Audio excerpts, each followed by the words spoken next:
Yo, what's poppin' with the population? What's Gucci with the gang? Uh, this is another episode of Durag with the Cape Road. It's your boy Dre. I also got the cuffy on, you know, just in case, just in case.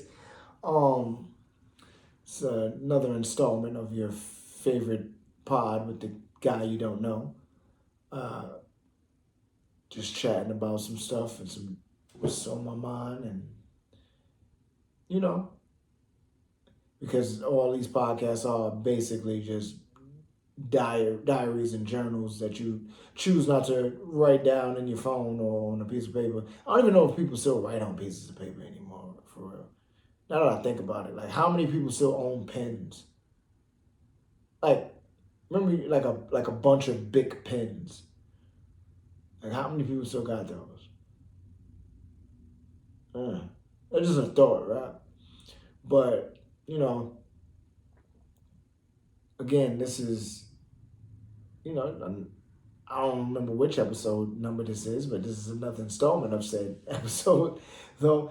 And I just want to chat about the fact that it seems that wealthy people have this sick kink almost to just tell you whatever they want to, damn well knowing they lying. And then this, and not even like they do it with an elaborate lie or fib or whatever. They are just being like, whatever, I said what I said. And I say all that to say, I think last week, maybe it happened, the Cop28 ended. That was an event where the nations met up and they were talking about how they wanted to switch from gas or whatever to more renewable sources of energy, and they went Saudi Arabia. And a Saudi Arabian dude was heading it. And if I'm not mistaken, he is like the president of the state-run oil companies in Saudi Arabia. So it's kind of a conflict of interest to be talking about, yo, we gonna switch from renewable energies, although I run a company that destroys our ecosystem. But whatever's clever though, dude was like, yeah, nah, you know, Saudi Arabia and the rest of us or whatever, we gonna switch over. And you hear it, you like, fam, stop playing. So he runs that line, right? Then come to find out, some journalists did some investigative journalism. They went undercover and they hit up a couple of like Saudi oil reps. And, you know, they was asking them, so, you know, what's up? Like, if the well dry, like how we supposed to operate? And they're like, oh, nah. What he was talking about? Come on, fam, you stupid? You think we really gonna switch to renewable energy? We getting money. It's about getting money, stupid. So they hit him with a 50-point plan and told him like, yo, first and foremost, okay, we might get some of these nations that go renewable energy, but you know what's an untapped market? Africa. Africa's a huge continent. There's a lot of countries in Africa that don't got cars. That's not one of their top modes of transportation. So we about to hit them with a mad gas-powered cars. Also, there's a lot of towns or whatever in cities in Africa, in certain nations in Africa, that don't have electricity. So what we about to do, give them gas-powered generators to run their cities. So yeah, y'all might clean up over there, but we about to dirty this spot over here. It's like, fam, what type of time are you on? Like, I thought you just was in a meeting saying, yo, we about to switch over from gas to renewable energies, but really, we about to switch over with y'all, but we still gonna poison them over there with this. Because I don't need to run off the statistics to you and the numbers. You can do your Googles yourself. I might put up some little slides or whatever when I finish editing this, but we already know what gas and all that and the procurement of it does to our ecosystem.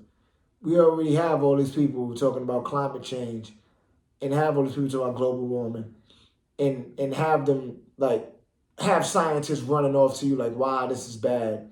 Like, and people are still like, whatever. Like, these dudes were getting money, so like, whatever. Because what's funny is like, I want to say in the 80s or whatever, all of these oil companies, gas companies, they were the ones who were initially funding the science on global warming and finding all the information out that we're talking about now. They were like, oh yeah, that's going to happen. And then they was like, wait, but we can't get money if that's happening. Matter of fact, it's not happening. So they were initially the ones telling you that this was a problem. The people that are now still actively causing the problem, and all for money. And it's weird because it's like, fam, unless these rich people know something we don't know, I don't think you can take that with you when you go. Like, I don't get it, bro. Like, you really going out of your way to destroy where you gotta live? Because, like, we see the results of what we're doing to our ecosystem. And I think we should change the term from global warming and climate change to eco-destruction. Like, we're destroying our ecosystem, because our ecosystem is just how a group reacts to an environment, right? And if we destroy our ecosystem, it doesn't matter. We're going to die. Calling it global warming, I think, is disingenuous. Because just like George Carlin said, the planet is fine. The people are fucked. The people are fucked. Compared to the people, the planet is doing great. The planet has been here for 4.5 billion years, all right? 4.5 billion. We've been here, what, 100,000? Maybe. 200,000? Maybe. And we've only been engaged in heavy industry for a little over 200 years. 200 years versus 4.5 billion. And we have the conceit to think that somehow we're a threat. The planet is fine. The people are fucked. So, excuse me. All of this chatting about, like, yeah, globalist, it's like, nah. Like, you keep playing these games, it's gonna get really bad. We already are seeing it. In the way that these businesses are moving to make this money, you can kind of see, like, what's probably going to happen is a lot of the nation, especially in America, for sure, are gonna move inland, and those rent prices and the housing prices and all the mortgages and all that going up and people pissing and moaning about are going to get even higher for the people who are not already inland. And living in, like, Iowa is going to be more, is going to be a more desirable place to live than like Texas or something like that. Like something that's like, or parts, because Texas is a huge state. But, like, you know what I'm saying? Like anything near the coast. Because they are actively selling people things and operating within themselves, operating with the intent to get money, but you're destroying the land and the places where people can live for money. Something that I don't think we could take with us. For what, though? Like, it's a superiority complex when you think about it from a standpoint of, like, you look at humans are animals. Like I said before, we're the scariest, weakest one, like, because we can die from anything, but we can also make nuclear weapons. But if you look at people and how they move and how they operate, I think we were supposed to be the ones that completed that circle of life. Like, granted, things like death, things like war and killing, all those things would still exist, but it would be more of a harmony to it than it would be like straight out people are doing these things just for their own interests. And what I mean by that is, like, since we have the ability to communicate with one another and have discourse, a lot of issues would probably end with just, I'm going to walk away, you walk away, before they end with fists or bullets or whatever else. But because we have companies and corporations or whatever in the world that make mad money off of you being mad or thinking you better than somebody else or whatever have you, we have all the problems that we have now. I can go into a tirade about that a little bit more, but I'll just say, like, I feel like we were the ones that were supposed to, and I'm saying supposed to like it's over for us, but you know what I'm saying, like, complete the circle of life. Like, granted, there'll always be sharks are gonna eat krill, like, piranha gonna attack whatever, but I think we were the animal that was supposed to, like, line all that up and, like, live in harmony, and instead of erode and destroy nature. Because even if you look at for instance, disease, right? Well, some diseases, not all diseases, but like some disease, a lot of diseases that humans face are because of things like agriculture, right?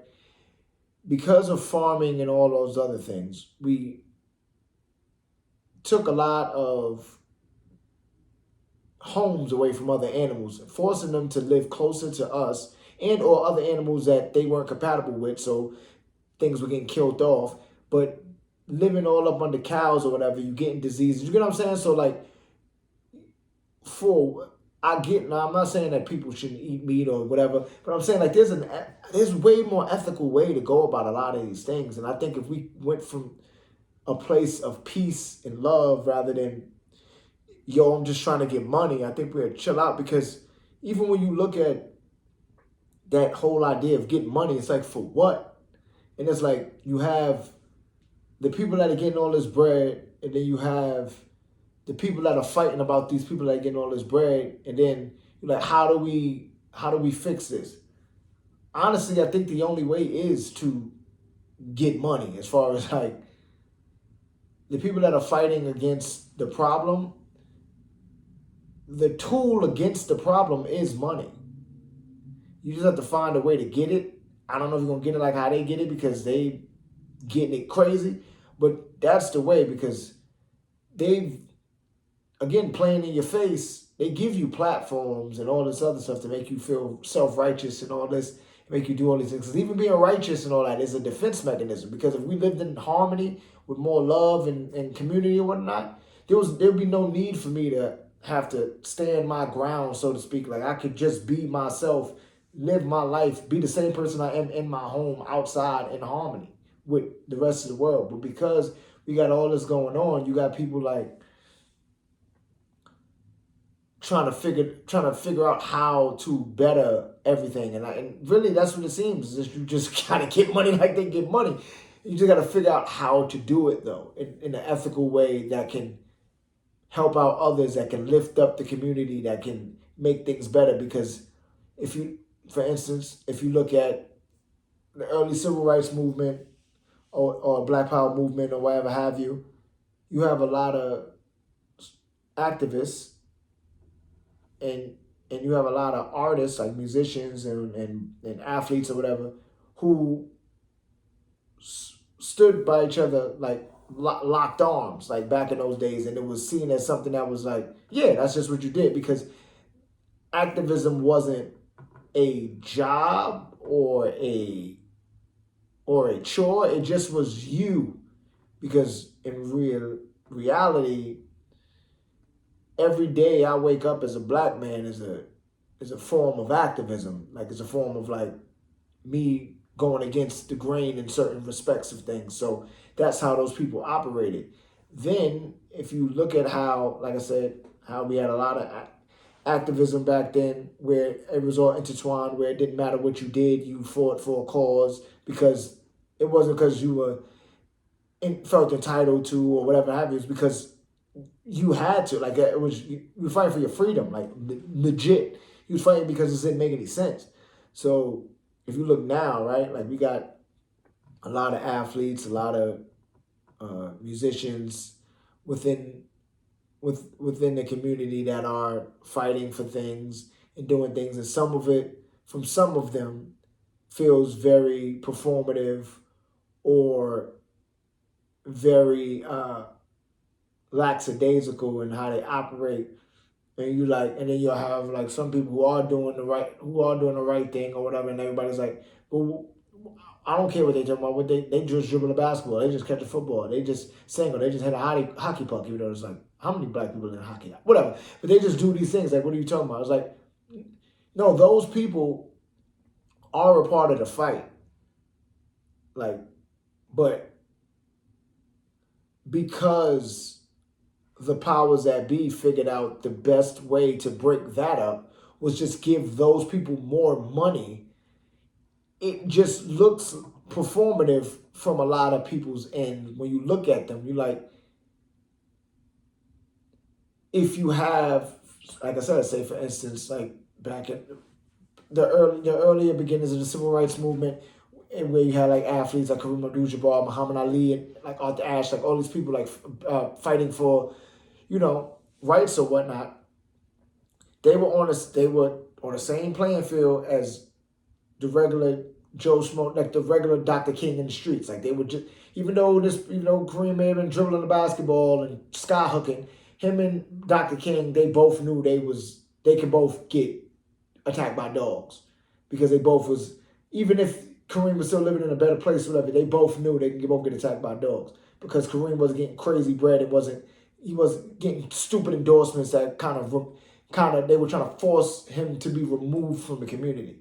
So the powers that be, from what I'm understanding, they figured like, all right, we could smoke some of these leaders, like, because Dr. King was assassinated, Malcolm X was assassinated, like Medgar Evers, like a lot of these people assassinated, right? And you had these athletes that they still were doing their thing, but then they like retired and still kept it up or whatever, but they got older and had to pass away from whatever, but they did their thing, right? So you had the powers that be. It was like, all right, we smoked all the leaders and we kind of threw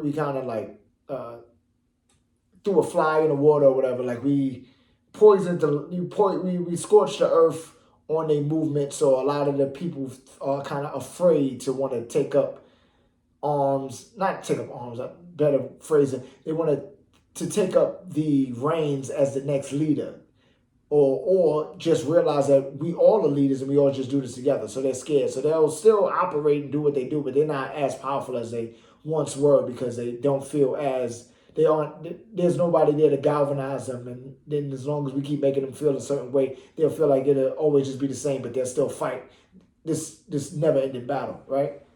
So they figure like, yeah, we'll let them keep like twirling their fingers or whatever, twiddling their thumbs or whatever. But the athletes, we need to separate them from this movement. The way we can do that is we just give them more money. Because if they have crazy chicken, they ain't gonna have time. They might still have time, but they ain't gonna have real time to invest in the struggles. Even though they've come from those struggles. Because they are just operating as a brand now.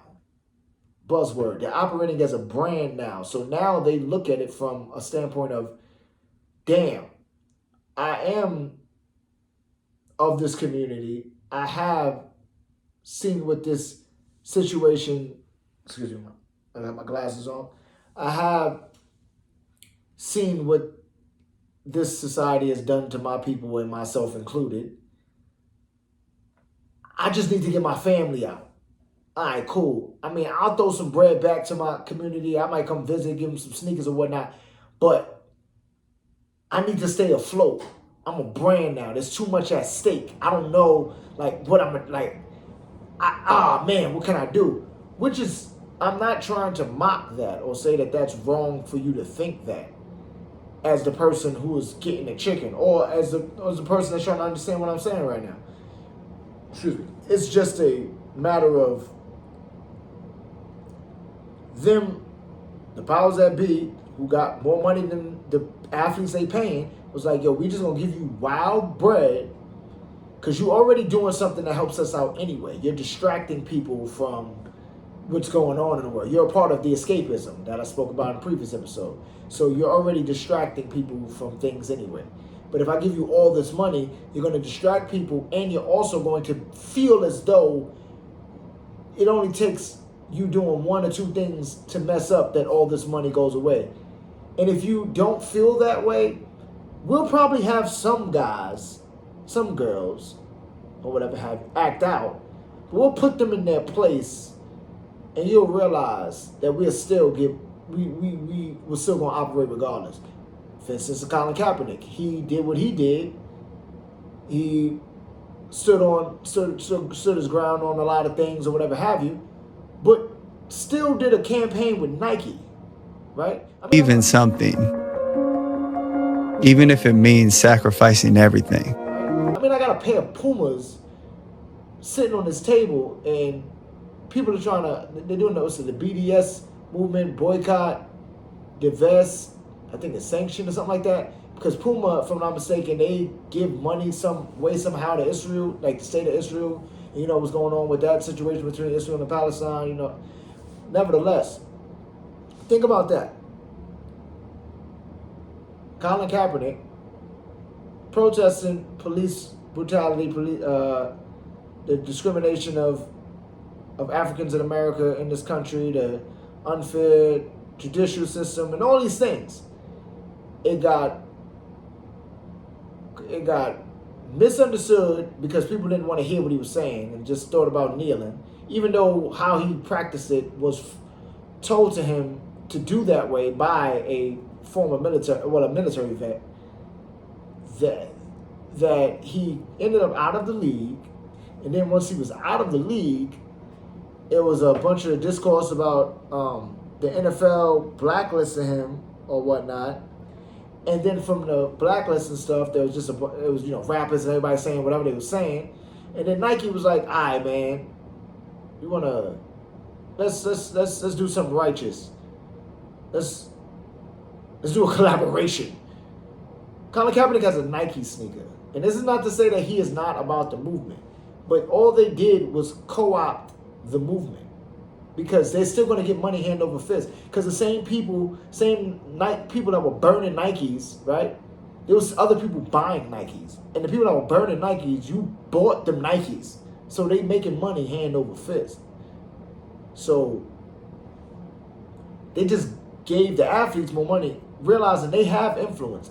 They have influence that basically the system created, because sports and all of those things, those are spectacle. That's things to distract you. So, like, be damned that the thing that is made to distract you actually has a message, becomes a problem. And if it has a message, it's gonna be really lackluster when you have violence and police brutality, like in the red zone, and then you had like the NBA during the bubble season where they had like their movements or whatever, or how they felt like on their jerseys. It's like, this is not to take away from any of the athletes that participated in it. It's more to show like these businesses are just making a fool of you, in the sense that they gonna get money regardless. Love me or hate me, you gonna pay me. And so that's what they did. They took the athletes and just fed them bread. And then the activism people, there's still a lot of people in the movement that are doing a lot of great work, still trying to dismantle the system, still trying to make the world a better place. But overall, it's weakened in that you are still operating within a system that is going to do what it's going to do regardless. Like, it was made for this. Maybe it was born with it. Maybe it's Maybelline. It was made for this. Meaning, there's powerful niggardry at work. You can fight to change these laws and rules and stuff like that, but honestly, if the system itself was not made for you in the first place, like literally, if we go back in history, then what are you really fighting for? Because you would have to dismantle it piece by piece and then build it back together. Because you can either be a tool that keeps, you can either be a screw that keeps the system together, or a tool to dismantle it. There is no in between. So, for instance, January 6th, when you had them wild out, and this is just in mind closing, they wild out, but that was like in a pocket of thing. That was a pocket situation, a vacuum, because those were just people that were operating from white supremacy who couldn't believe what was going on and thought that they could do whatever they want, and then they got in trouble for it, eventually. But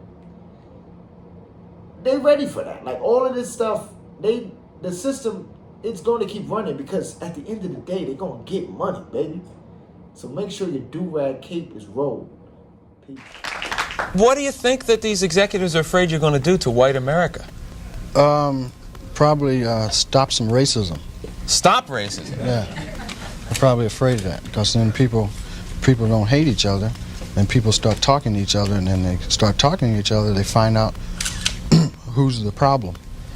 Which is? Greedy people. Greedy people. I have a couple things I want to ask you there. Do you really think that some of the guys that you dealt with at NBC, no names, right? Because there's lawsuits for that too, that some of these guys really want to promote racism actively, or is it a subconscious? I just think it's part of capitalism, is to promote racism, you know, right?